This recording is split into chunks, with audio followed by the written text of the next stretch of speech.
आज हम लोग चर्चा संविधान में उल्लिखित एक महत्वपूर्ण पद महान्यायवादी की करेंगे। महान्यायवादी को अंग्रेजी में अटॉर्नी जनरल ऑफ इंडिया के नाम से भी जाना जाता है। इसे संक्षेप में हम एजीआई के रूप में भी जानते हैं। यह भारत का सर्वोच्च विधिक अधिकारी होता है या इसे भारत का प्रथम विधिक अधिकारी भी कहते हैं, क्योंकि इसका उल्लेख भारतीय संविधान के अनुच्छेद 76 में किया गया है, अर्थात इसका उल्लेख संविधान में किया गया है, इसलिए यह पद संवैधानिक होता है। अब हम बात करें कि महान्यायवादी का उल्लेख भारत के परिप्रेक्ष्य में कब मिलता है। तो अगर मैं महान्यायवादी की बात करूं तो इसका उल्लेख सबसे पहले भारत सरकार अधिनियम 1935 में प्राप्त होता है और संविधान निर्माण के समय हमने इस आवश्यकता को महसूस किया और इसी आवश्यकता को महसूस करते हुए हमने भारतीय संविधान के भाग 5 में अनुच्छेद 76 में महान्यायवादी के पद का सृजन किया।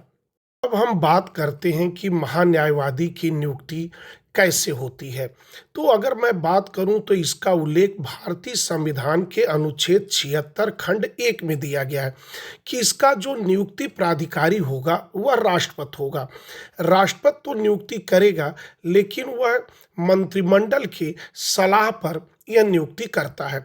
इसके लिए कोई परीक्षा या कोई साक्षात्कार इस तरह का कोई उल्लेख संविधान में नहीं किया गया है। वैसे ये माना जाता है कि यह राजनैतिक नियुक्ति होती है, लेकिन तब भी ये नियुक्ति राजनैतिक होने के बाद भी उस व्यक्ति को एक योग्यता और एक अनुभव होना आवश्यक होता है।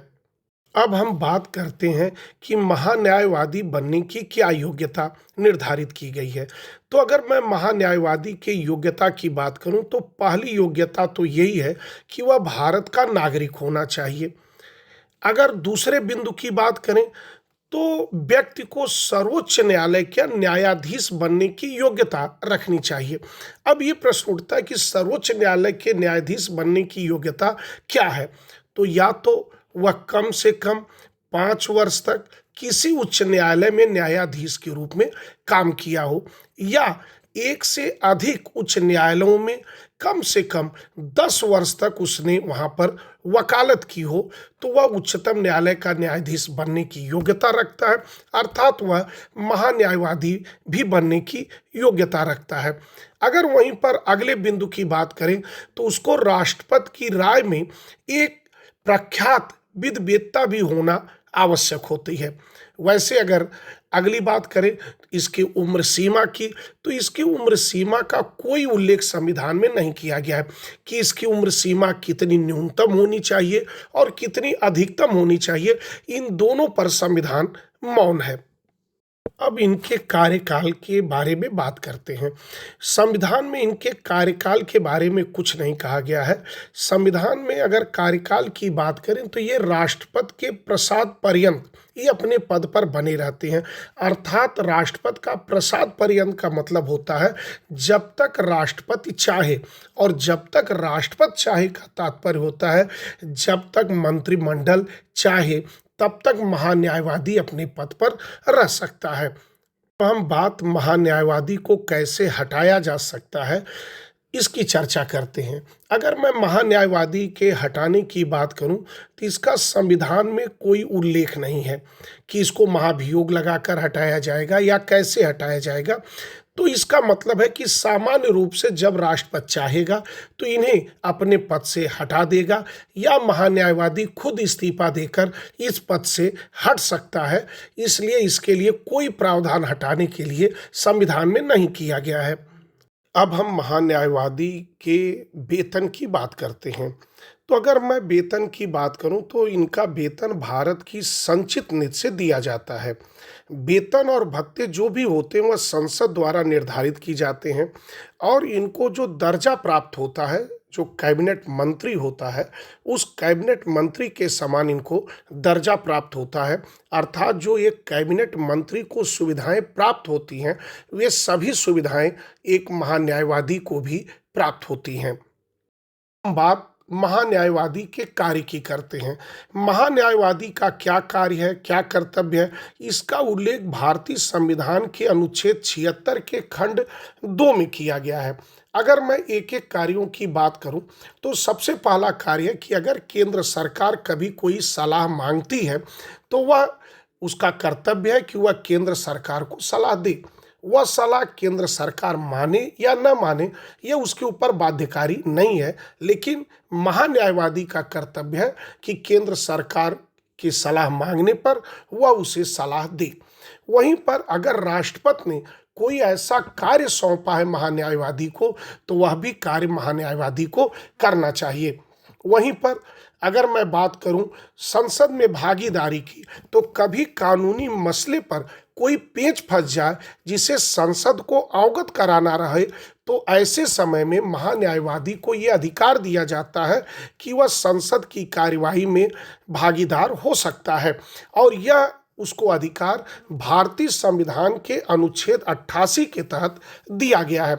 वह संसद की कार्यवाही में भाग ले सकता है, बोल सकता है, लेकिन वह संसद में मतदान नहीं कर सकता है, क्योंकि संसद में मतदान करने के लिए उस सदन का सदस्य होना आवश्यक है, जबकि महान्यायवादी संसद का सदस्य नहीं होता है, इसलिए वह मतदान नहीं करता है।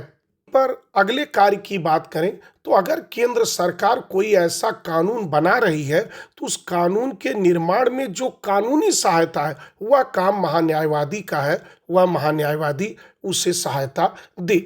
वहीं पर जो उसके सहायक अधिकारी हैं उनके साथ भी समन्वय स्थापित करे, ये महान्यायवादी का कर्तव्य है। वहीं पर न्यायालयों में अगर केंद्र सरकार की प्रतिरक्षा करना है, प्रतिनिधित्व करना है, तो वह जाकर न्यायालयों में उसका प्रतिनिधित्व करे, उसकी प्रतिरक्षा करे, और यह किसी भी न्यायालय में, भारत के किसी भी न्यायालय में वह केंद्र सरकार का पक्ष रख सकता है। यह भी उसके महत्वपूर्ण कार्यों में गिनती होती है। पर अगले कार्य की बात करें तो अगर केंद्र सरकार कोई ऐसा कानून बना रही है तो उस कानून के निर्माण में जो कानूनी सहायता है वह काम महान्यायवादी का है, वह महान्यायवादी उसे सहायता दे।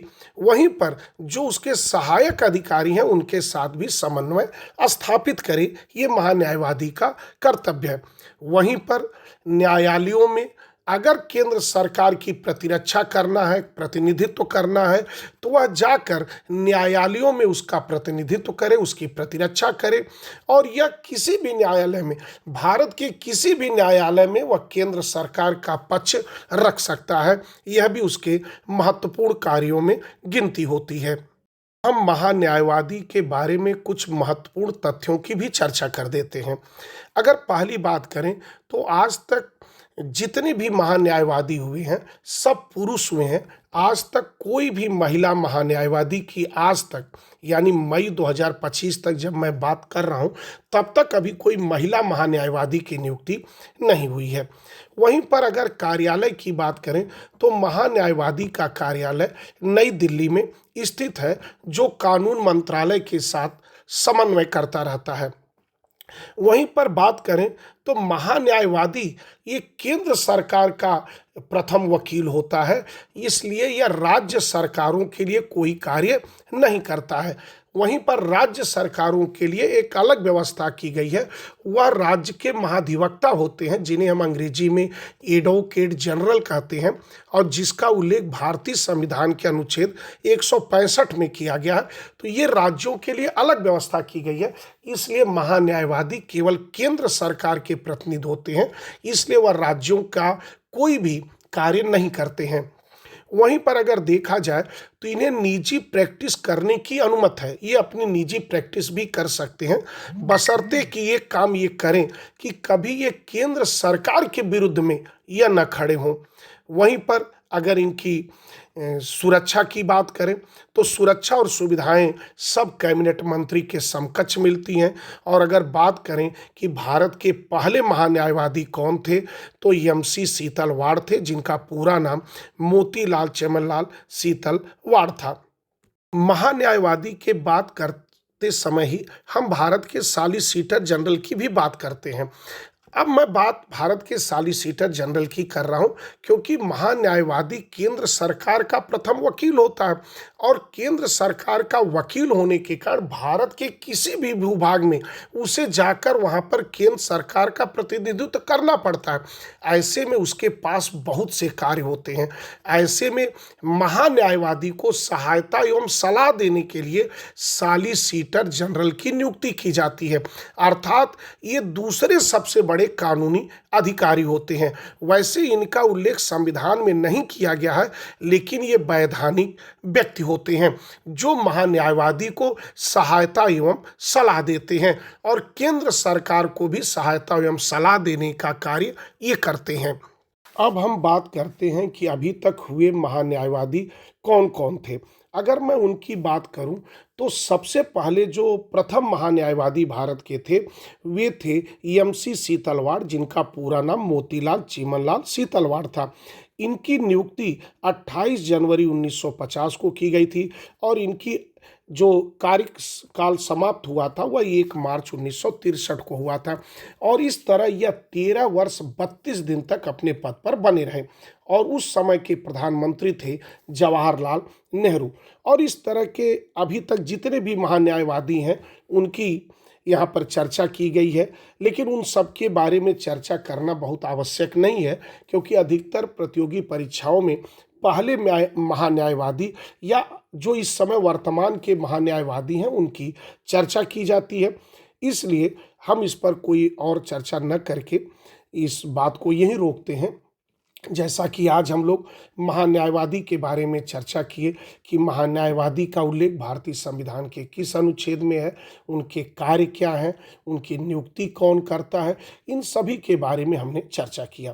तो इसी के साथ अब हम अपनी वाणी को विराम देते हैं। बहुत बहुत धन्यवाद।